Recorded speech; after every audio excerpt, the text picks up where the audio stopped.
नमस्कार, एबीपी गंगा देख रहे हैं आप। मैं हूं अवधेश। वक्त हाई अलर्ट का है, लेकिन सीधे रुक करते हैं इस वक्त लखनऊ का। मुख्यमंत्री योगी आदित्यनाथ इस वक्त संबोधित कर रहे हैं। कड़ी का हिस्सा है। मेरा मानना है कि उत्तर प्रदेश की सबसे बड़ी ताकत थी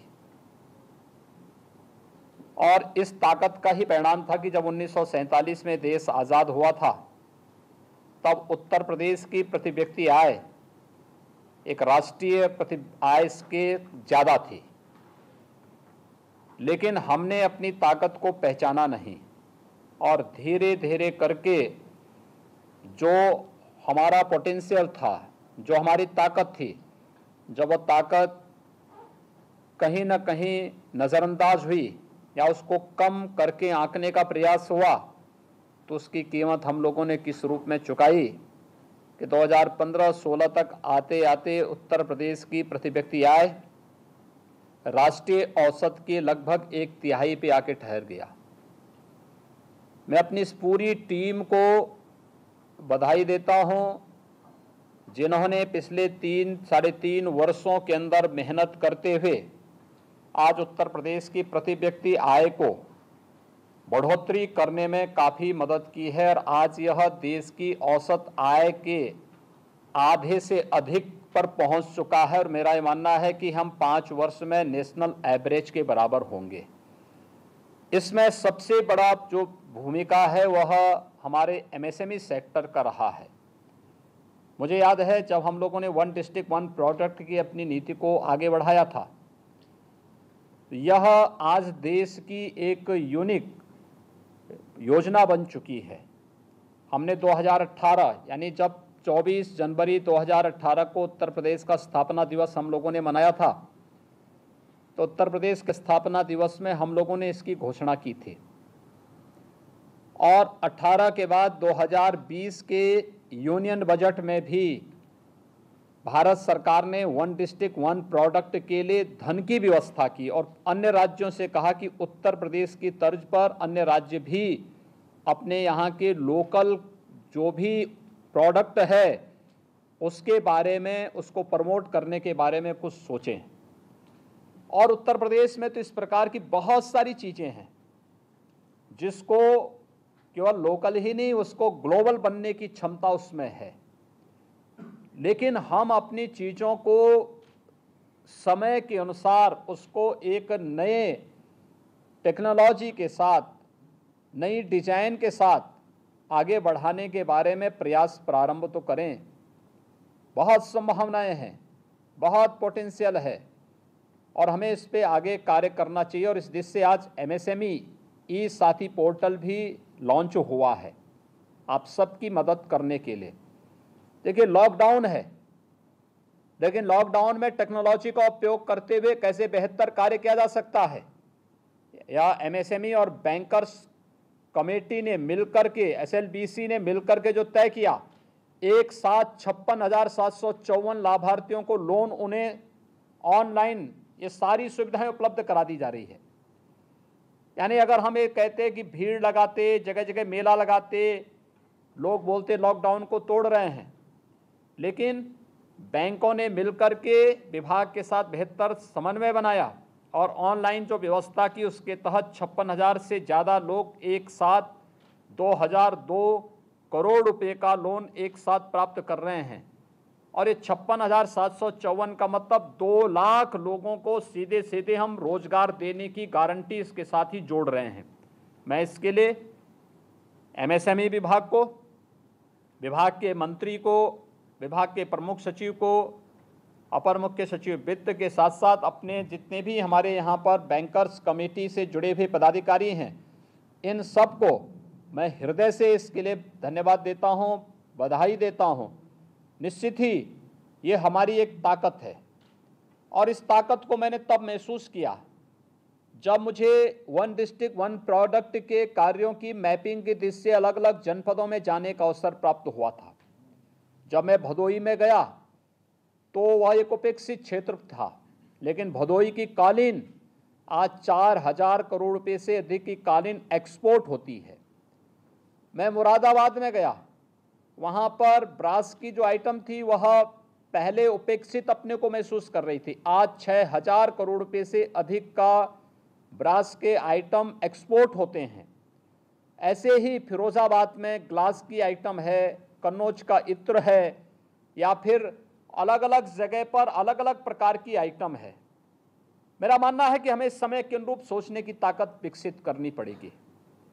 और मैं इस बात को कहता हूं क्योंकि जब गोरखपुर का टेराकोटा इसके लिए चयन हुआ, लोगों ने कहा टेराकोटा में क्या होगा, और सब तो एक हाथी जैसा बना देते हैं, घोड़ा बना देते हैं, बाकी कुछ तो नहीं। हमने कहा इसमें बहुत कुछ छुपा हुआ है, और बहुत कुछ छुपा हुआ का मतलब आज पूरी दुनिया चीन से प्लान कर रही है, एक प्रकार से नफरत से कर रही है। पूरी दुनिया जिस वैश्विक महामारी को झेल रही है, हर व्यक्ति इस बात को देख रहा है कि इसके पीछे कहीं ना कहीं चीन उसके पीछे है। उन स्थितियों में आखिर हमारे यहाँ दीपावली के अवसर पर गौरी गणेश की प्रतिमाएं चीन से क्यों आएंगी? क्या ये गोरखपुर का टेराकोटा इसकी आपूर्ति नहीं कर सकता है?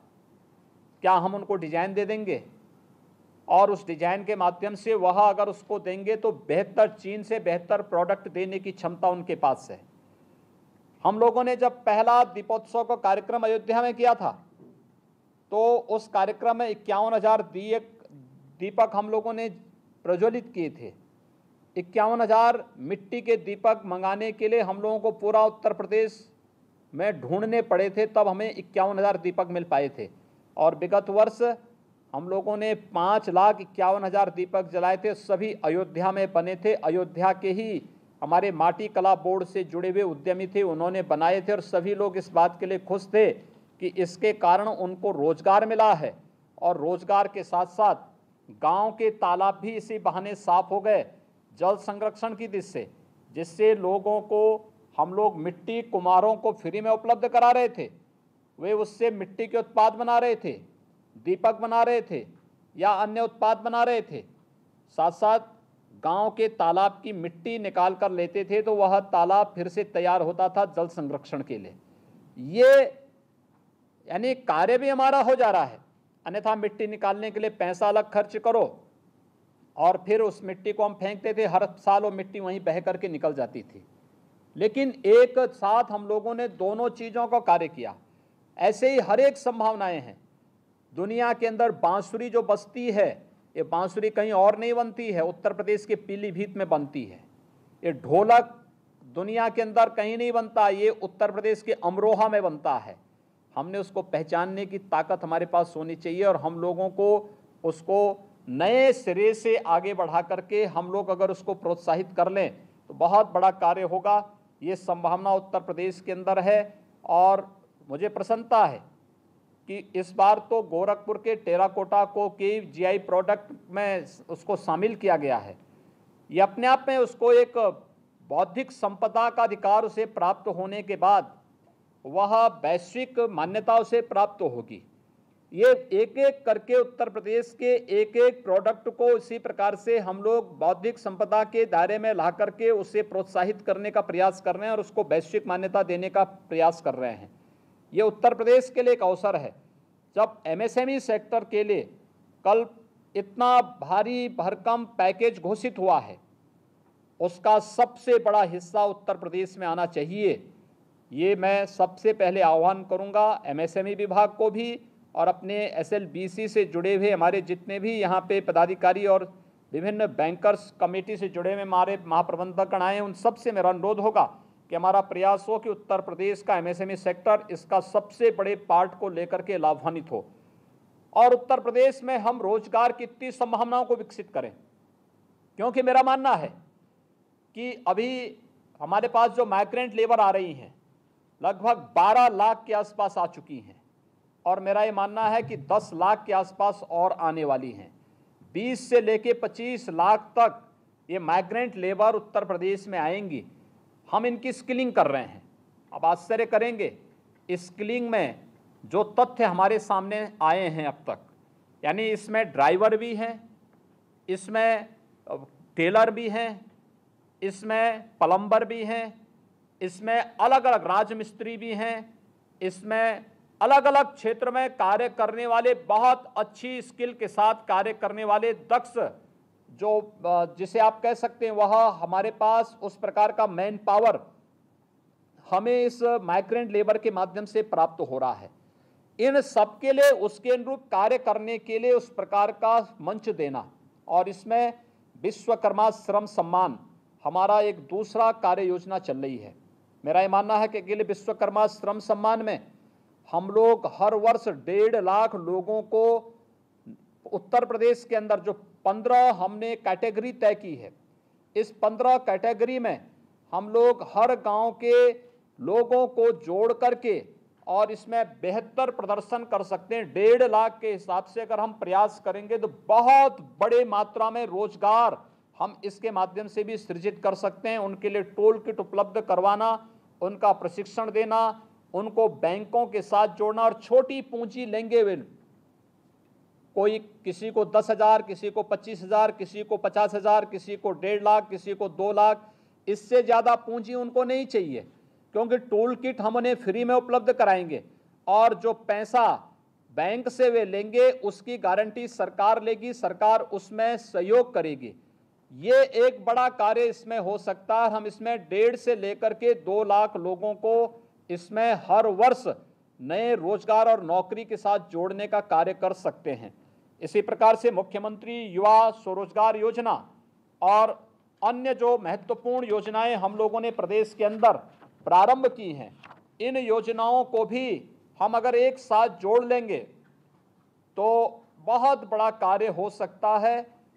एमएसएमई सेक्टर में ये अपार संभावनाएं उत्तर प्रदेश के अंदर हैं, और मेरा अनुमान है कि जिस तेजी के साथ एमएसएमई साथी ई पोर्टल और अन्य योजनाओं ओडीओपी के माध्यम से, विश्वकर्मा श्रम सम्मान के माध्यम से और अन्य योजनाओं के माध्यम से हमारा प्रयास होना चाहिए कि जितना भी माइग्रेंट लेबर बाहर से आया है इन्हें भी, और उत्तर प्रदेश के अंदर जो लोग पहले से कार्य कर रहे हैं, इन सब लोगों को हम लोग कोई ना कोई रोजगार, नौकरी और अन्य कार्यों के साथ जरूर जोड़ेंगे। मुझे बहुत अच्छा लगा है कि ये कार्य अभी लगातार युद्ध स्तर पर है, क्योंकि उत्तर प्रदेश अभी मनरेगा में रोजगार देने में अग्रणी प्रदेशों में है। हम लोगों ने कल तक हमारी जो रोजगार देने की पर डे की स्थिति थी, मुझे लगता है ये कितना 25 लाख प्रतिदिन की हुई है। यानी 25 लाख, कल तक 25 लाख लोगों को रोजगार प्रतिदिन हम दे रहे थे मनरेगा के माध्यम से, और ये संख्या हमारी बढ़ेगी। मेरा अनुमान है कि हम लोगों ने हर गांव में रोजगार सेवक तैनात किए हैं, उनके द्वारा जो कार्य हमारा प्रारंभ हुआ है, मेरा अनुमान है कि इस महीने के अंत तक हम इसे 50 लाख तक लेकर के जाएंगे, और ये बड़ी संख्या होगी। इतनी बड़े पैमाने पर लोगों को रोजगार और उनकी संभावनाओं को आगे बढ़ाने, उन्हें भरण पोषण भत्ता के साथ जोड़ने, उनके लिए खाद्यान्न की योजना को देने और भी ढेर सारी योजनाओं को हम आगे बढ़ाने का कार्य कर रहे हैं। मुझे विश्वास है कि ये कार्य आगे बढ़ेंगे। मैं एमएसएमई विभाग को इसलिए भी धन्यवाद देना चाहूँगा कि इस दौर में भी इस विभाग ने अच्छा काम किया। खास तौर पर सबसे पहले जैसे ही कोरोना की आहट हुई थी तो सबसे बड़ी समस्या आई थी सैनिटाइज़र की। आज सैनिटाइज़र एमएसएमई ने भी और हमारे गन्ना विभाग ने, आबकारी विभाग ने मिलकर के सैनिटाइज़र की समस्या का उत्तर प्रदेश के अंदर ही समाधान नहीं किया, पूरे देश के अंदर समाधान किया। जो बोतल सैनिटाइज़र की 400 रुपये में बिक रही थी, आज वो 10 रुपये में बिकती हुई दिखाई दे रही है। हर एक जगह उपलब्ध है और फ्री में उपलब्ध हो रहा है। तो पर्याप्त मात्रा में सैनिटाइज़र उपलब्ध कराने का कार्य। फिर हमारे साथ जैसे ही इसका संक्रमण बढ़ता गया तो पीपीई किट और ट्रिपल लेयर मास्क की समस्या सामने आई। मुझे याद है जब मैं पीपीई किट के लिए बोलता था तो एमएसएमई विभाग इस बात को कहता था कि हम पीपीई किट बना सकते हैं। आज 26 यूनिट उत्तर प्रदेश के अंदर पीपीई किट की उपलब्ध हैं। आज हम न केवल गवर्नमेंट हॉस्पिटल, मेडिकल कॉलेजेस में, अब तो प्राइवेट मेडिकल कॉलेज और प्राइवेट हॉस्पिटल में भी पीपीई किट पर्याप्त मात्रा में उपलब्ध कराने में सक्षम है। वेंटिलेटर, आज उत्तर प्रदेश में वेंटिलेटर भी बनने प्रारंभ हो चुके हैं, और उत्तर प्रदेश के अंदर हमारे पास 75 जिले हैं, और मैं कह सकता हूं कि 75 के 75 जनपद आज के दिन पर हर जनपद में हमारे पास वेंटिलेटर उपलब्ध हैं। यह न केवल कोरोना के उपचार के लिए, बल्कि हम लोग तो यहाँ पर विभिन्न प्रकार की विषाणु जनित बीमारियों से, इंसेफ्लाइटिस से, मलेरिया है, डेंगू है, कालाजार है, चिकुनगुनिया है, इससे भी प्रदेश के अलग अलग पार्ट अलग अलग समय में प्रभावित होते हैं। उसमें भी गंभीर मरीजों में इसकी आवश्यकता पड़ती है। तो उसके लिए भी हम लोगों ने हर जनपद में वेंटिलेटर की पर्याप्त व्यवस्था उपलब्ध करवा दी है। यह भी हमारे पास आज के दिन पर है। और उत्तर प्रदेश आज के दिन पर पूरे देश के अंदर कोविड के लेवल 1, लेवल 2, लेवल 3 के बेड उपलब्ध कराने में भी, यानी हमने 55,000 बेड हम अब तक तैयार कर चुके हैं। हर जनपद में हमारे पास लेवल 1, लेवल 2 के हॉस्पिटल हैं और लेवल 3 के हॉस्पिटल हर कमिश्नरी में हमारे पास उपलब्ध हो चुके हैं, जहां पर हम बहुत अच्छी स्वास्थ्य सुविधाएं उपलब्ध करवाने में सक्षम हैं। ये निरंतर किए गए प्रयास का परिणाम है। मैं एक बार फिर से यहां पर बैंक ऑफ बड़ौदा के मुख्य महाप्रबंधक श्री रामजस यादव जी को, विभिन्न जो बैंकों के महाप्रबंधक गण हैं, उन सबको हृदय से धन्यवाद देता हूं कि उन्होंने जिस बेहतर तालमेल के साथ SLBC ने जिस प्रतिबद्धता के साथ कोरोना संकट के समय हमारे साथ तालमेल बिठा करके न केवल हमें यहाँ पे उत्तर प्रदेश में कोविड केयर फंड में हमें सहयोग किया, अपितु कोविड केयर फंड में जनता को सहयोग करने के साथ साथ बैंकों को खोल करके जनता को सहयोग करते रहे, यानी बैंक भी खुले रहे। कई बैंक के कर्मचारी अधिकारी कोरोना से संक्रमित हो गए, लेकिन तब भी बैंकों ने हिम्मत नहीं हारी। बैंक कर्मी लगातार इसमें कार्य करते रहे। और फिर अब जब लोन देने की बात आ रही है तो लोन देने में भी उन्होंने अग्रणी भूमिका का निर्वहन किया और आज 26,754 से अधिक लाभार्थियों को एक साथ यहाँ पर लोन वितरित किया जा रहा है। मैं चाहूँगा कि उत्तर प्रदेश का जो CD रेशो अब तक कम था, एक अवसर है हम इसको कम से कम 70% तक तो अब पहुँचा दें। ये बहुत बड़ा कार्य होगा हमारे पास और एक अवसर भी, क्योंकि माइग्रेंट लेबर की असली ताकत बन जाएगी। और ये जो यहाँ से पलायन का जो एक कलंक यूपी पर था, इसको हमेशा के लिए हटाने का एक अवसर भी है कि हम लोग बहुत सारे लोगों को अलग अलग सेक्टर में, आप इसकी चिंता मत करिए, कोई पूंजी किसी की डूबेगी नहीं। राज्य सरकार साथ में है, एक एक व्यक्ति को सपोर्ट कर रही है, एक एक व्यक्ति को मॉनिटर कर रही है और हम लोग इसके माध्यम से ढेर सारे लोगों को रोजगार उपलब्ध कराने में सहायक हो सकते हैं।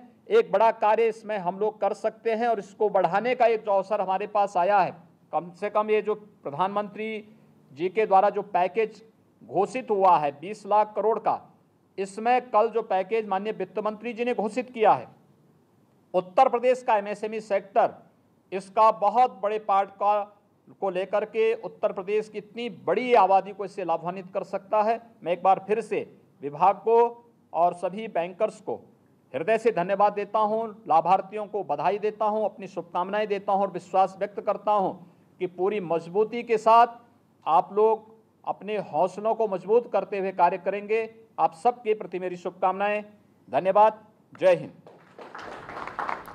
तो MSME ऑनलाइन मेले की शुरुआत हो गई है। मुख्यमंत्री योगी आदित्यनाथ संबोधित कर रहे थे और कई महत्वपूर्ण बातें उन्होंने कही। उन्होंने कहा कि जिस तरीके से केंद्र सरकार की तरफ से आर्थिक पैकेज दिया गया है, उसके बाद हमारे सामने यह मौका है कि उत्तर प्रदेश में MSME जो कि यहाँ की अर्थव्यवस्था की रीढ़ रहा है, उसको एक बार फिर से जिंदा करें। और मुख्यमंत्री ने यह भी कहा कि इस क्षेत्र को पहले तवज्जो नहीं मिली थी। क्या महत्वपूर्ण बातें हैं? उन्होंने कहा कि प्रति व्यक्ति आय कम हुई थी, लेकिन यूपी में प्रति व्यक्ति आय में बढ़ोतरी हुई है और अगले 5 साल में हम नेशनल एवरेज के बराबर होंगे। ये सबसे पहली बात। इसके साथ ही साथ MSME ई सारथी पोर्टल को भी मुख्यमंत्री योगी आदित्यनाथ ने लॉन्च कर दिया है और करीब 2 लाख लोगों को रोजगार की गारंटी दी जाएगी। उन्होंने ये भी कहा कि MSME विभाग के अधिकारियों, बैंकर्स को बधाई, क्योंकि बेहतर काम हुआ है कोरोना के काल में। 1 डिस्ट्रिक्ट 1 प्रोडक्ट को विख्यात करेंगे और उन्होंने ये भी कहा कि लोग इसे फॉलो कर रहे हैं। चीन से पलायन करने वाली कंपनियों को उत्तर प्रदेश में लाया जाएगा। पिछले साल जिस तरीके से स्थितियां बनी, उसमें उन्होंने ये भी कहा कि पीलीभीत की बांसुरी पूरी दुनिया में जाती है, तो इन चीजों को हमें समझना होगा। 1 डिस्ट्रिक्ट 1 प्रोडक्ट की अपनी जो अभिनव योजना प्रारंभ की थी, ये उसी कड़ी का हिस्सा है। मेरा मानना है कि उत्तर प्रदेश की सबसे बड़ी ताकत थी और इस ताकत का ही परिणाम था कि जब 1947 में देश आज़ाद हुआ था तब उत्तर प्रदेश की प्रति व्यक्ति आय एक राष्ट्रीय प्रति आय के ज़्यादा थी, लेकिन हमने अपनी ताकत को पहचाना नहीं और धीरे धीरे करके जो और यहाँ पर वक्त एक छोटे से ब्रेक का है।